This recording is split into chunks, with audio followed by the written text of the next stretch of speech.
Alors, je vais vous parler de ma stratégie de petit jeu. Ici, j'ai recréé trois situations pour vous, trois drapeaux différents, donc trois distances différentes. Mais comme vous le noterez de par ces points de chute représentés par les plots rouges, trois zones de pitch, points de chute similaires en distance, et donc l'utilisation de trois clubs différents qui vont travailler pour moi à bon escient pour être le plus efficace pour gérer les trois distances différentes. Alors, le premier à gauche ici, je n'ai pas tant que ça de green pour déposer la balle. Je prends toujours un point de chute avec une petite marge d'erreur, c'est-à-dire environ 2 mètres dans le green. Ici, j'ai simplement mon sand wedge.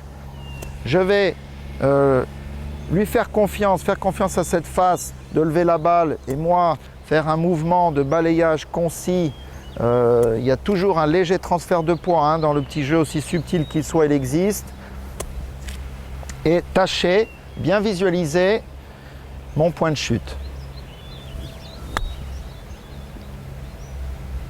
Et si ce n'était pas des meilleurs contacts, pas de problème, on est là à l'entraînement. Avec une baguette d'alignement, ça pourrait être tout simplement un club. Celle-ci est mieux touchée, voilà. Et s'arrête un petit peu, passer le drapeau. Mais c'est plutôt efficace. Alors, deuxième situation. Je évidemment ajuste mon alignement. Cette fois-ci, plus ou moins garder la même distance du point de chute, 2-3 mètres dans le green. C'est en montée en tout début, donc je prends une marge. Et je choisis mon pitching wedge pour garder finalement le même geste concis, même petit swing simple de balayage. La balle évidemment aura plus de roulement à la chute et donc arrivera parfaitement à la cible.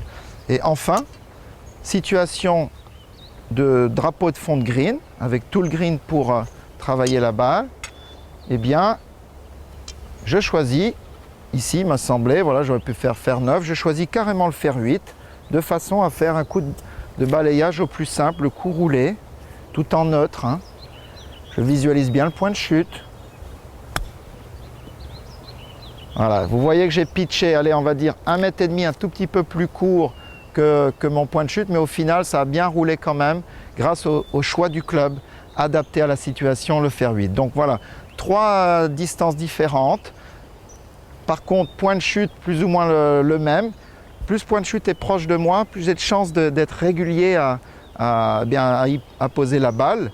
Et donc, je choisis toujours, on a la chance d'avoir 14 clubs au golf, on en a 5 ou 6 pour le petit jeu. Donc autant savoir et vous entraîner à utiliser la panoplie complète pour être le plus efficace possible pour gérer des situations différentes.